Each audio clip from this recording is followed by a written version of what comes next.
Hello दोस्तों, आज के वीडियो में फिर आपका स्वागत है।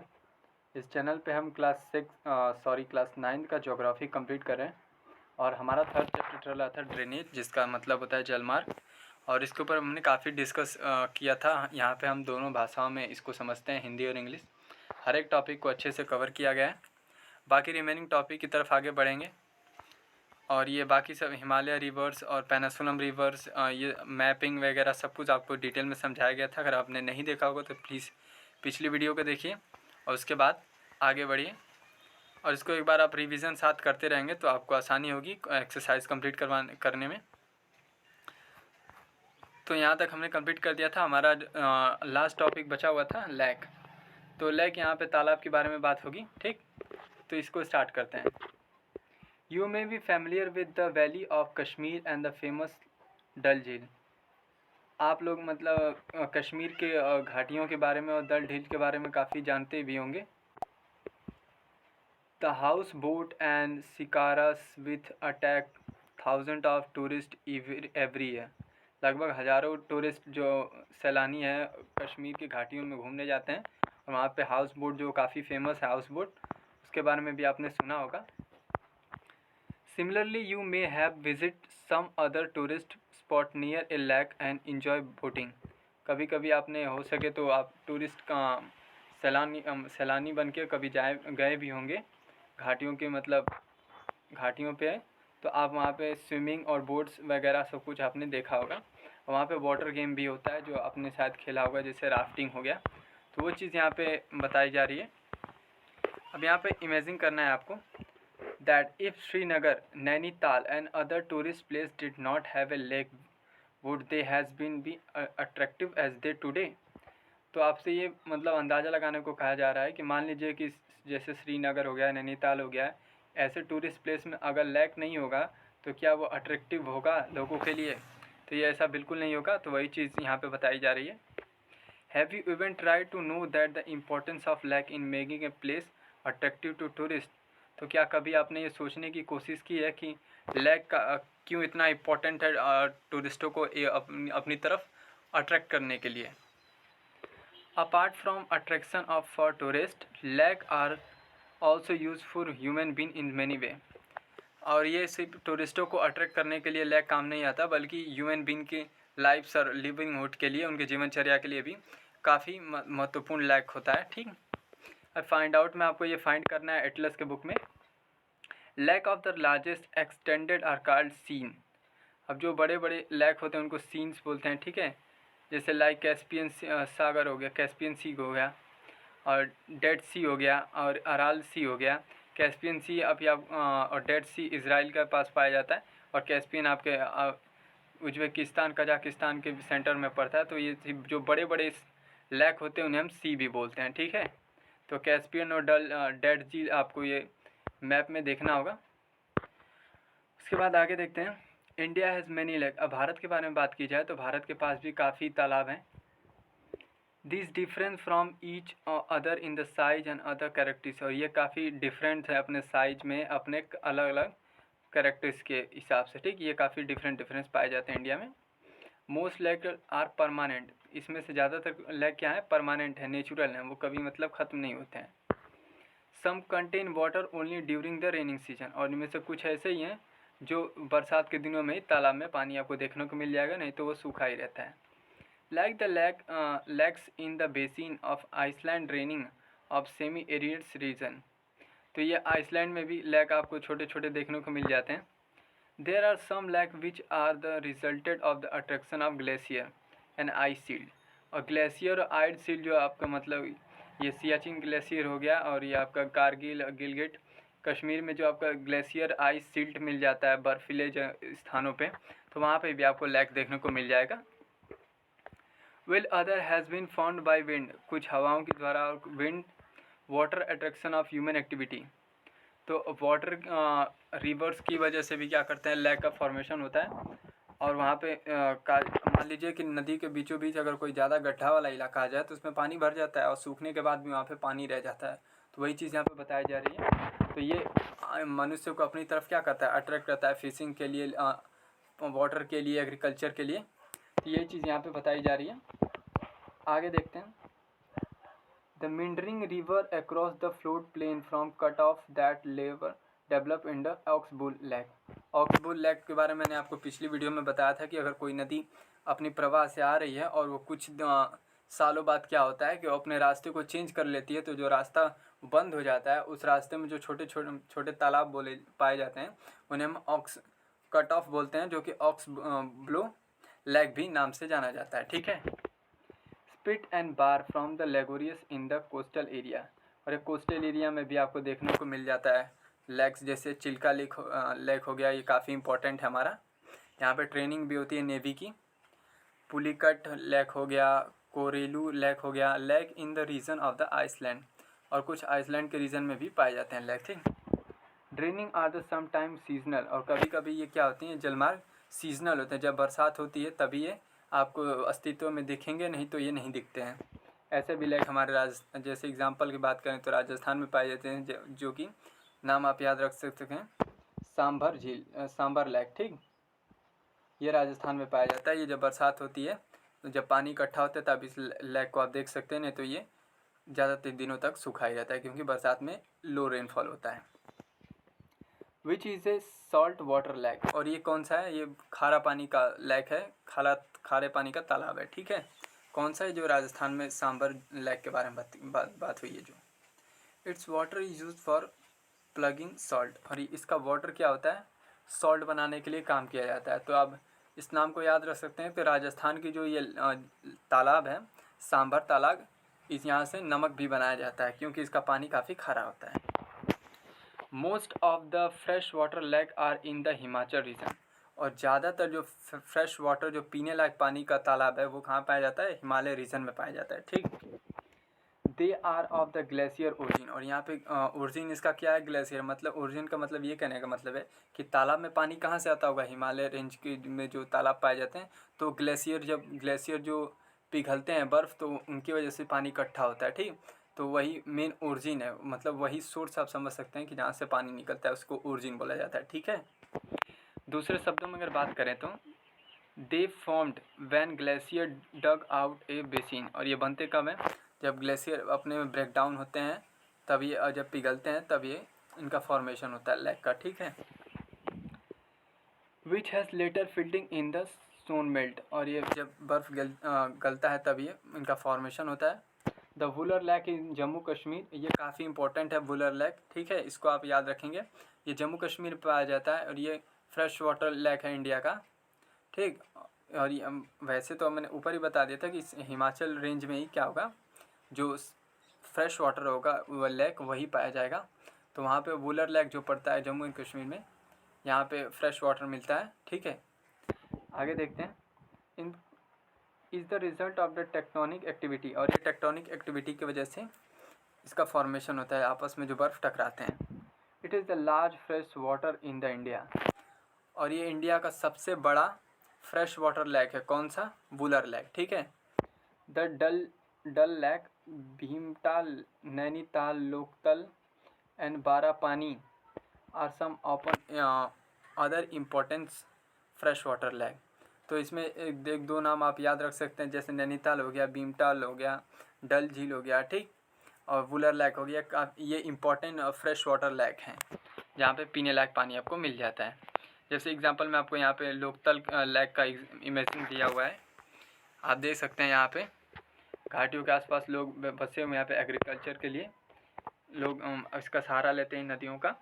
तो वही चीज़ यहाँ पे बताई गई है कि लेक का काफ़ी यूज़ है ह्यूमन एक्टिविटी के लिए। ठीक है। तो ये चीज़ कवर होती है। आगे देखते हैं। आगे यहाँ पे apart from the natural lake, अगर यहाँ पे नेचुरल लेक की बात की जाए, the damming of the river from the generating of hydel power has also leaded to formation of the lake. तो नेचुरल लेक्स में क्या, तो कुछ नेचुरल लेक के बारे में यहाँ पे बात की जा रही है। तो नेचुरल लेक जो काफ़ी यूज़फुल होते हैं उनके नाम यहाँ पे दिए गए हैं, जैसे आपका बकरा नागल प्रोजेक्ट जो स्टार्ट हुआ है। ठीक है। गुरु गोविंद सागर लेक, यहाँ से हाइड्रो इलेक्ट्रिसिटी जनरेट की जाती है। तो यहाँ पे हाइड्रो इलेक्ट्रिसिटी जनरेट की जाती है लेक से। कुछ लेक जो नेचुरल पाए जाते हैं उनसे भी हाइड्रो इलेक्ट्रिसिटी भी जनरेट की जाती है। वही चीज़ बताया गया यहाँ पे, एक्टिविटी यहाँ पे आप कर सकते हैं।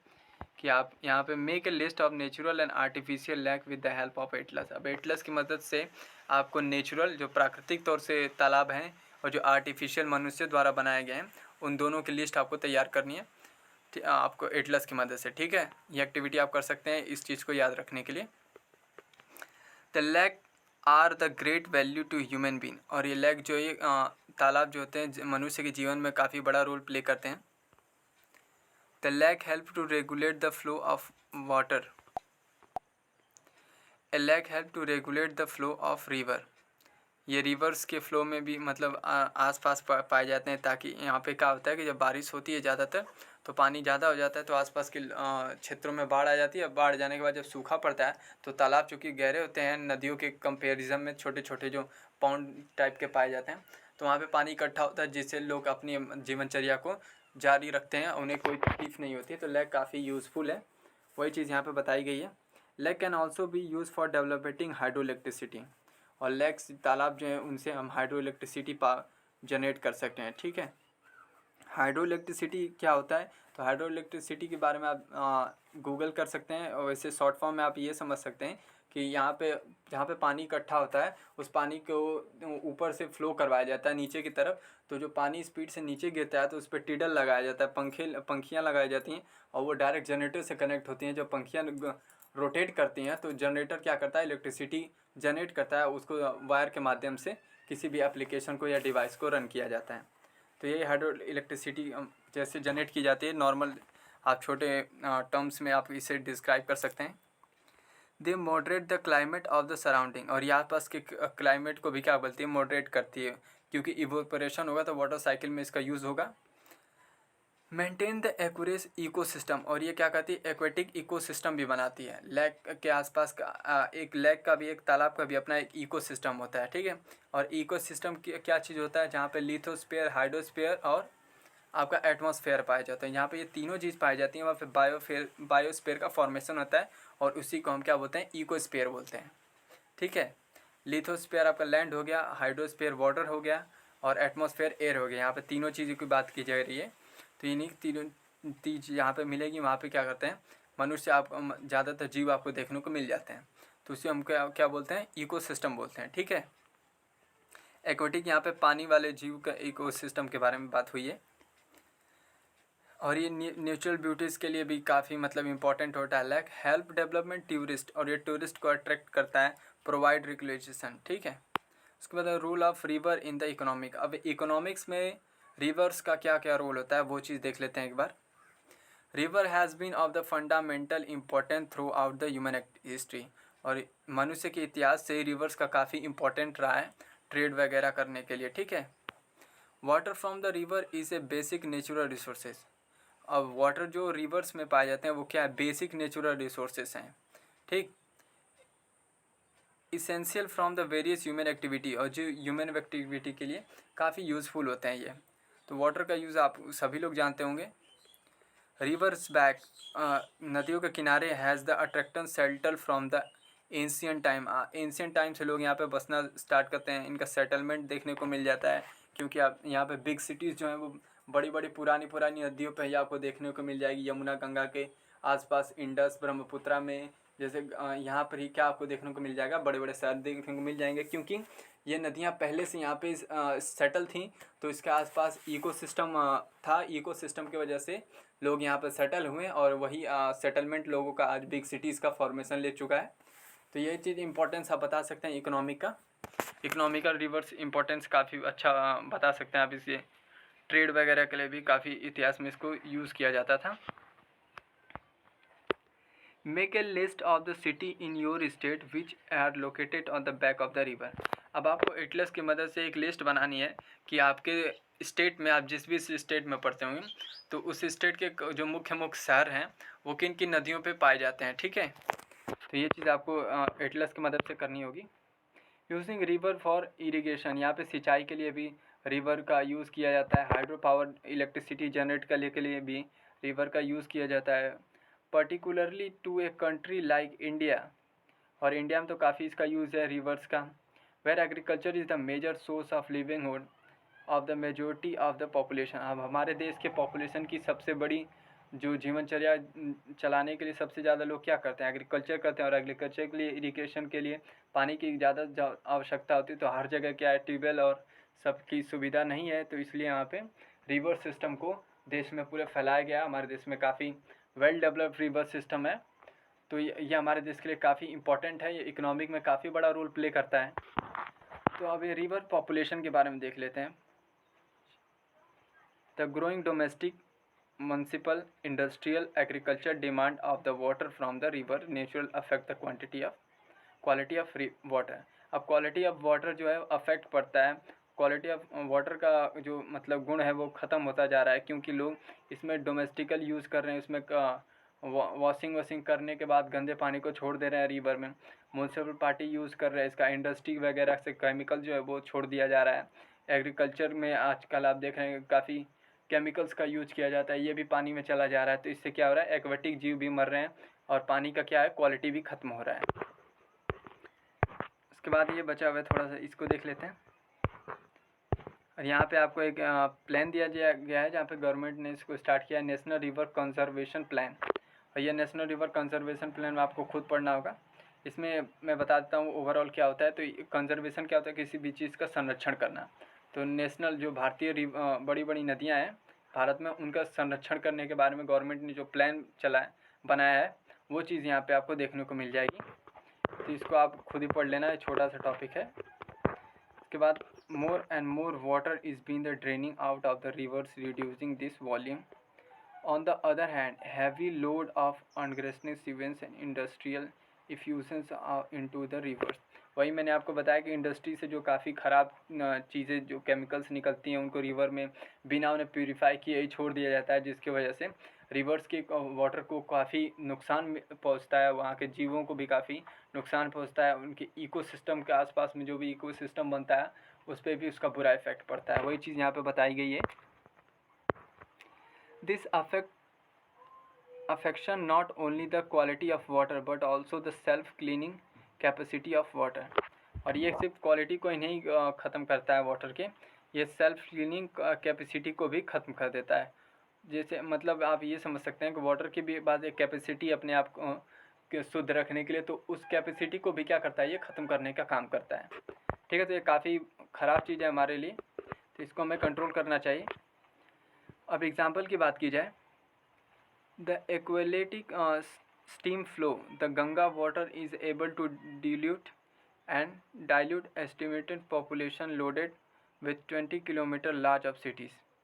और 20 किलोमीटर की रेंज में काफ़ी बड़ी बड़ी सिटीज़ आपको देखने को मिल जाएगी। गंगा रिवर पे आप देखेंगे तो सबसे ज़्यादा बड़ी बड़ी शहरें आपको देखने को मिल जाएगा, क्योंकि गंगा जो है काफ़ी पुरानी रिवर है और इसके पास काफ़ी वेल डेवलप्ड इकोसिस्टम देखने को आपको मिल जाएगा। इसीलिए गंगा के आसपास जो है काफ़ी बड़े बड़े शहर आपको देखने को मिल जाएंगे। But the increasing on urban cities and industrial do not allow it to do happen, and the population level of many river has been rising। अब पॉपुलेशन ज़्यादा होने के कारण इंडस्ट्री की ज़्यादा ज़रूरत होगी, अर्बन सिटी शहरीकरण ज़्यादा बढ़ने के कारण अब क्या हो रहा है, वाटर्स जो है वो इफ़ेक्ट पड़ रही है, रिवर्स के ऊपर काफ़ी इफ़ेक्ट्स पड़ रहा है, ख़राब प्रभाव पड़ रहा है उनके ऊपर। और पॉपुलेशन के आसपास के क्षेत्रों में रिवर्स के पास ही ज़्यादा आपको देखने को मिल जाएगा, क्योंकि इंडस्ट्री वगैरह भी जो बनते हैं वो ज़्यादातर कोशिश उनकी यही रहती है कि उनके आसपास एक कोई बड़ी रिवर मिल जाए जिसमें वो अपने ख़राब वाटर को क्या कर सकें, रिजेक्ट कर सकें। ठीक है, तो आप ये देख सकते हैं।